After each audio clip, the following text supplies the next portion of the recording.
Part 1. Outdated. I go to Thailand often enough that it stopped feeling like a vacation years ago. Somewhere along the way, between the morning noodle stands and the quiet hum of ceiling fans in my condo, it became something else. A rhythm, a life in between. Owning a place there means responsibility. Bills don't disappear just because you cross borders. Electricity, water, internet, they wait politely but persistently. So, like any practical Farang who stays long enough, I opened a local bank account. Downloaded the app, got used to the little quirks of Thai banking. That was the setup. Then came the fall. One morning, in a cafe in Chiang Mai, maybe it was Phuket, or Pattaya, they blur. I opened the app to pay the electricity bill. Tap, spin, crash, try again, tap, white screen, crash. My phone, an aging Android loyal to the end, had been sending me passive-aggressive hints for months. This version is no longer supported. Update required. Your OS is obsolete. I ignored it. We had history. That phone and iPhotos from Loy Krathong, screen smudges from sticky mango rice fingers. It was a phone with memories. But the app didn't care. The bank had moved on. Their new version demanded more than my device could give. Security features, encryption layers, fancy biometric stuff. My trusty phone simply blinked at me, helpless, and that's when it hit me. I couldn't pay my bills in Thailand anymore. Not because I lacked money or forgot a password, but because my phone had aged out of the digital ecosystem. It was a small thing, mundane, but I felt a strange pang, like being locked out of a house you still technically own. The country I visited so often had upgraded without me. Part 2. Receipts and heat. I considered buying a new phone, but I wasn't even sure I needed a new phone, just something with a working OS system. A middle ground. That's how I ended up walking, deliberately, in the midday heat to a mall. I told myself it was for the exercise. It wasn't. Inside, I found a stall selling Chinese clone tablets, unbranded, but reassuringly sleek. It had the specs I needed, more or less, and a price that didn't sting too badly. I bought it, walked back to the hotel dripping sweat and mild satisfaction. I was fixing this. Progress. Back in my room, I connected to the hotel Wi-Fi and downloaded the banking app. Except I couldn't. Apparently, the app needed a local SIM card to function, not just Wi-Fi. Why? I didn't know. Thailand loves tying identity to phone numbers like it's the 1990s and you're trying to get into a nightclub. There was no way I was walking again. The sun was like a personal insult by now. So I flagged a taxi and returned to the same mall, a little more defeated. At one of the big telecom booths, I picked one of the big names I recognized. I bought a local SIM, smiling like I knew exactly what I was doing. The woman at the counter handed me a cardboard sleeve with the phone number printed on it. That was it. Back at the hotel, again, I inserted the SIM, added the number to the banking app, and success. It installed. But the story didn't end there. Of course not. I still couldn't access my account. The app needed to verify the device, the number, me. That meant going to a branch in person, a face-to-face moment of digital bureaucracy. So off I went, this time to a different mall with a bank branch I'd passed earlier. I took a number, waited on the plastic bench, and was eventually called over to a polite young woman in a navy blazer with the bank logo on her shoulder. I explained. She nodded. I handed over my passport, the blue condo book, everything you learn to carry in Thailand if you've been there long enough. She found me in the system. Good.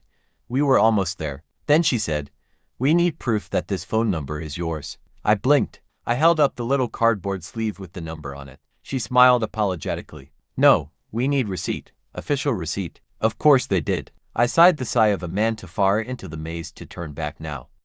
I thanked her, took another taxi and returned to the first mall, the telecom stall, the very same stall with the woman who had sold me the SIM. I tried to explain.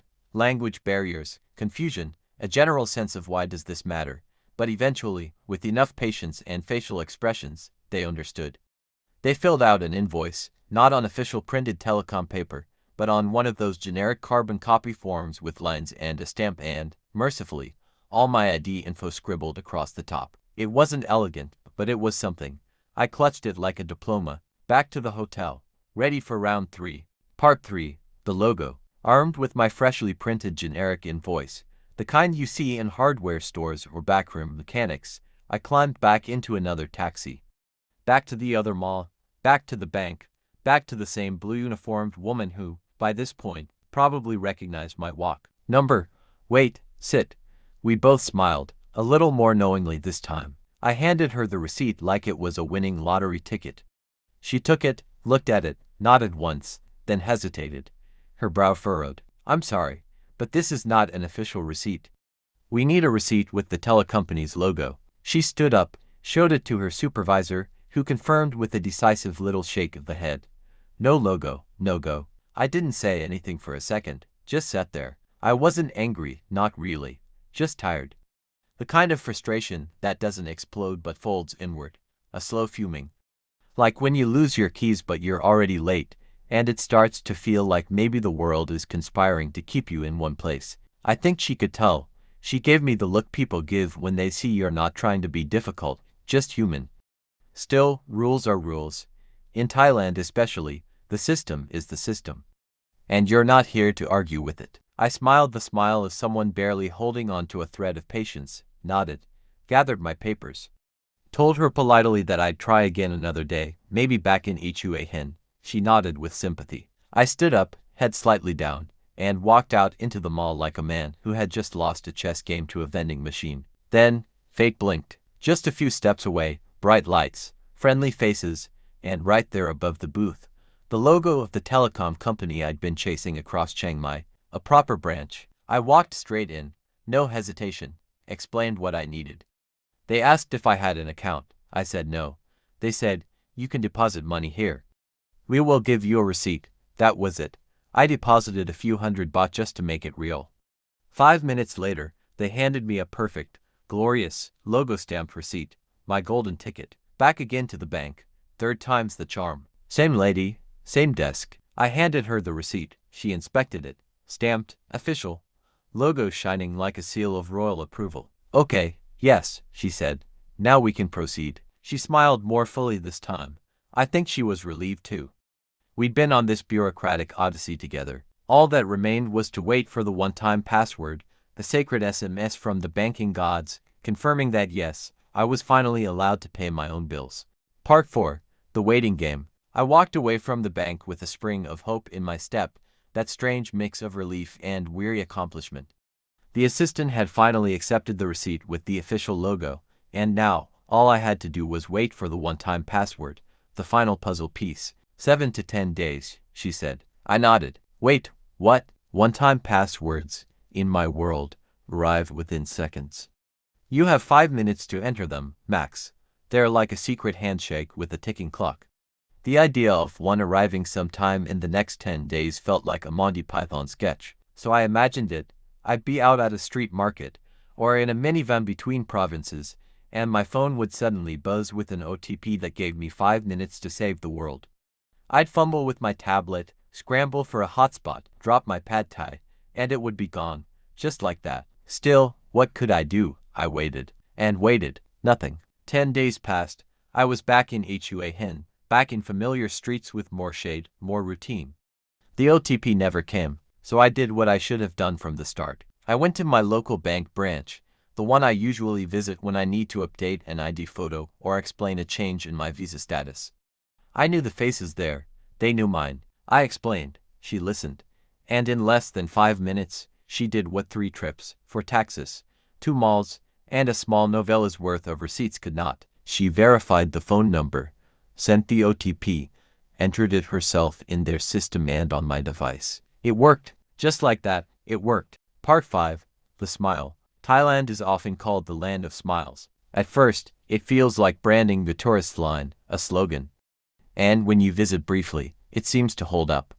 People smile when you buy food, when you ask for directions, when you try to pronounce the name of a temple and fail miserably. You think, how lovely, how polite. But it's only when you stay longer, long enough to entangle yourself in real things, in the hidden gears of daily life, that you begin to understand the deeper current beneath that smile. Thai culture is non-confrontational. It values calm, harmony, face, as it's called.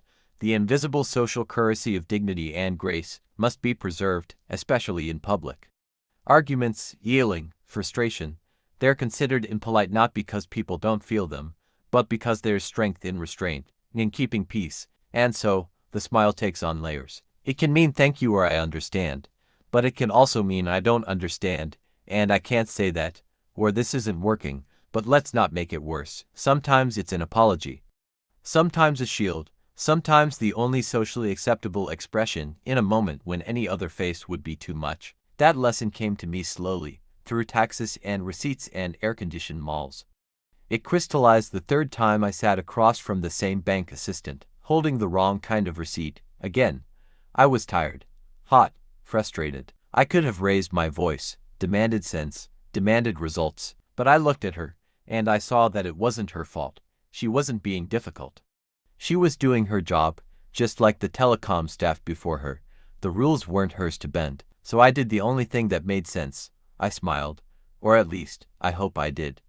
Maybe it was just a twitch, or a sigh shaped like a grin, but in that moment, I tried. And in trying, I understood. It wasn't about giving in, it wasn't weakness, it was grace. Grace in the face of systems bigger than us both. That's the Thai smile. And that was the heart of the whole story. What started as a problem with a bank app became a long detour into the architecture of trust, the quiet strength of bureaucracy, and the ways cultures build resilience, not always through speed or efficiency, but through patience, presence, and yes, the smile.